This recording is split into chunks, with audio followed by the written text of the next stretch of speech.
ഒരു തരത്തിലും മോദിയേക്കാൾ ഹിന്ദുമത തീവ്രവാദം പ്രചരിപ്പിക്കുകയും മറ്റു ന്യൂനപക്ഷങ്ങളെ ഉന്മൂലനം ചെയ്യുകയും ചെയ്യാൻ മുന്നിട്ടിറങ്ങിയിരിക്കുന്നത് യോഗി ആദിത്യനാഥ് ആണെന്ന് വേണമെങ്കിൽ പറയാം.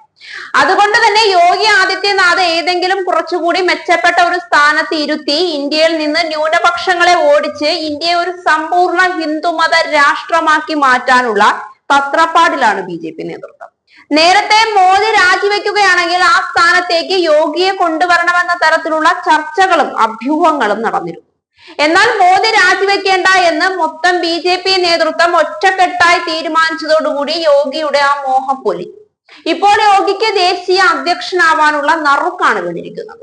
BJP നേതൃത്വത്തിന്റെ അധ്യക്ഷൻ ആരാകുന്നു എന്നത് ജനങ്ങളെ ഇത്ര കണ്ട് ബാധിക്കുന്ന കാര്യമാണോ എന്ന് സംശയമുണ്ടെങ്കിൽ ബാധിക്കുന്ന കാര്യമാണ് എന്ന് തന്നെ പറയാം. ഇന്ത്യ എന്ന ഒരു മതസൗഹാർദ്ദ രാജ്യത്തിനെ ഇത്ര കണ്ട് മത തീവ്രവാദികളുടെ മണ്ണാക്കി മാറ്റാൻ യോഗിക്കും ഒരുമിച്ച് മോദിക്കും കഴിഞ്ഞിട്ടുണ്ടെങ്കിൽ BJP പ്രസ്ഥാനത്തിന്റെ തലപ്പത്തേക്ക് യോഗി വന്നു കഴിഞ്ഞാൽ ഇന്ത്യയിൽ ഒട്ടാകെ BJPയുടെ വേരുകൾ ക്യാൻസറിന്റെ വേരുകളെ പോലെ പടർത്തിവിടാനും അതുവഴി ഇന്ത്യയുടെ മുഴുവൻ ഭരണം പ്രത്യക്ഷമായും പരോക്ഷമായും പിടിച്ചെടുത്ത് ജനങ്ങളെ തമ്മിൽ തല്ലിക്കാനും രാജ്യത്ത് അസഹിഷ്ണുത പടർത്താനും യോഗിയുടെ കൂർമ്മ ബുദ്ധിക്ക് കഴിയുമെന്ന കാര്യം ഉറപ്പാണ്. ദേശീയ അധ്യക്ഷനെ കണ്ടെത്താനുള്ള ചർച്ചകൾ സജീവമാക്കി BJP. കഴിഞ്ഞ ദിവസം ഇത് സംബന്ധിച്ച് ചർച്ച ചെയ്യാൻ മുതിർന്ന നേതാക്കളുടെ നേതൃത്വത്തിൽ കഴിഞ്ഞ ദിവസം ഡൽഹിയിൽ പ്രത്യേക യോഗം ചേർന്നു. പ്രധാനമന്ത്രി നരേന്ദ്രമോദി, കേന്ദ്ര ആഭ്യന്തരമന്ത്രി അമിത്ഷാ, നിലവിലെ ദേശീയ അധ്യക്ഷൻ JP നദ്ദ, പ്രതിരോധ മന്ത്രി രാജ്നാഥ് സിംഗ്, ദേശീയ ജനറൽ സെക്രട്ടറി BL സന്തോഷ് എന്നിവർ യോഗത്തിൽ പങ്കെടുത്തു. ദേശീയ അധ്യക്ഷനൊപ്പം ഉത്തർപ്രദേശ്, ഗുജറാത്ത്, മധ്യപ്രദേശ്, കർണാടക, ഒഡീഷ തുടങ്ങിയ സംസ്ഥാനങ്ങളിലും അധ്യക്ഷന്മാരെ കണ്ടെത്തും. നിലവിൽ 14 സംസ്ഥാന അധ്യക്ഷന്മാരെയാണ് പുതുതായി നിയോഗിച്ചിരിക്കുന്നത്. ദേശീയ അധ്യക്ഷ തിരഞ്ഞെടുപ്പിന് മുൻപ് 19 സംസ്ഥാനങ്ങളിൽ സംസ്ഥാന അധ്യക്ഷന്മാർക്ക് വേണ്ടിയുള്ള തിരഞ്ഞെടുപ്പ് നടക്കും. ഇത് പൂർത്തിയാകുന്നതോടെ ദേശീയ അധ്യക്ഷനെ കണ്ടെത്താനുള്ള തെരഞ്ഞെടുപ്പ് ഒരുക്കങ്ങളിലേക്ക് കടക്കും.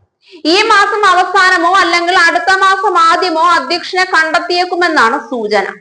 നദ്ദയുടെ പകരക്കാരനായി ആരായിരിക്കും എത്തുക എന്ന ആകാംക്ഷ നിലനിൽക്കുന്നുണ്ട്.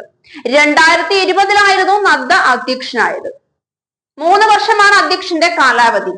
എന്നാൽ ലോക്സഭാ തെരഞ്ഞെടുപ്പ് അടുക്കം പരിഗണിച്ച് പിന്നീട് സമയം നീട്ടി നൽകുകയായിരുന്നു. അതേസമയം നദ്ദയ്ക്ക് പകരക്കാരനായി UP മുഖ്യമന്ത്രി യോഗി ആദിത്യനാഥ് എത്തുമോ എന്ന അഭ്യൂഹം ശക്തമാണ്. കഴിഞ്ഞ ദിവസം BJP നേതൃത്വവും RSSും നടത്തിയ ചർച്ചകൾ അദ്ദേഹത്തിന്റെ പേര് ഇടം പിടിച്ചിരുന്നു. ലോക്സഭാ തെരഞ്ഞെടുപ്പിന് ശേഷം BJPയുടെ തീരുമാനങ്ങളിൽ RSS വലിയ സ്വാധീനം ചെലുത്തുന്നുണ്ട്. അതുകൊണ്ട് തന്നെ യോഗി എന്ന നിർദ്ദേശത്തിൽ RSS ഉറച്ചു നിൽക്കുകയാണെങ്കിൽ അത് അംഗീകരിക്കപ്പെട്ടേക്കാം എന്നാണ് വിലയിരുത്തപ്പെടുന്നത്. യോഗി അല്ലെങ്കിൽ മധ്യപ്രദേശ് മുൻ മുഖ്യമന്ത്രി ശിവരാജ് സിംഗ് ചൗഹാന്റെ പേര് പരിഗണിക്കപ്പെട്ടേക്കും. RSSന്റെ ഗുഡ് ലിസ്റ്റിൽ ഇടം പിടിച്ച നേതാവാണ് ശിവരാജ് ചൗഹാൻ. ദക്ഷിണേന്ത്യയിൽ നിന്നുള്ള നേതാവിനെ അധ്യക്ഷനാക്കണമെന്ന ആവശ്യം BJPയിൽ ഉണ്ട്. കിണഞ്ഞ് പരിശ്രമിച്ചിട്ടും പിടികിട്ടാത്ത ദക്ഷിണേന്ത്യൻ മണ്ണിൽ സ്വാധീനം ഉണ്ടാക്കാൻ ഇത് സാധിക്കുമെന്നാണ് ഒരു വിഭാഗത്തിന്റെ കണക്കുകൂട്ടൽ. BJP എന്നത് ഉത്തരേന്ത്യൻ പാർട്ടിയാണെന്ന DMK നേതാവ് MK സ്റ്റാലിന്റെ വിമർശനങ്ങളെ എല്ലാം മറികടക്കാൻ ഇത് സഹായിക്കുമെന്ന് നേതൃത്വം കരുതുന്നുമുണ്ട്.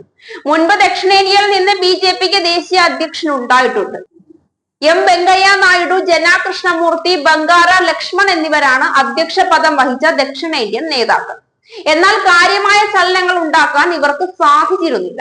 അതേസമയം ഒരു വനിതാ നേതാവിനെ അധ്യക്ഷയാക്കി ഞെട്ടിക്കാനുള്ള സാധ്യതയും ചർച്ചയാകുന്നുണ്ട്. പാർട്ടിയിൽ ആദ്യ വനിതാ അധ്യക്ഷയെ നിയമിക്കുന്നത് വലിയ ബൂസ്റ്റ് ആകുമെന്നാണ് കണക്കാക്കപ്പെടുന്നത്. രാജ്യ തലസ്ഥാനത്ത് വനിതാ മുഖ്യമന്ത്രിയെ നിയമിച്ചുകൊണ്ടുള്ള BJP നീക്കം വലിയ ചർച്ചയായിരുന്നു.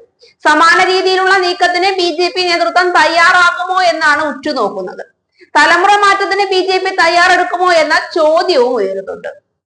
അങ്ങനെയെങ്കിൽ യുവ നേതാവിനെ പാർട്ടിയുടെ അമരത്ത് അവരോധിക്കാനുള്ള സാധ്യതയും തള്ളിക്കളയാനാവില്ല.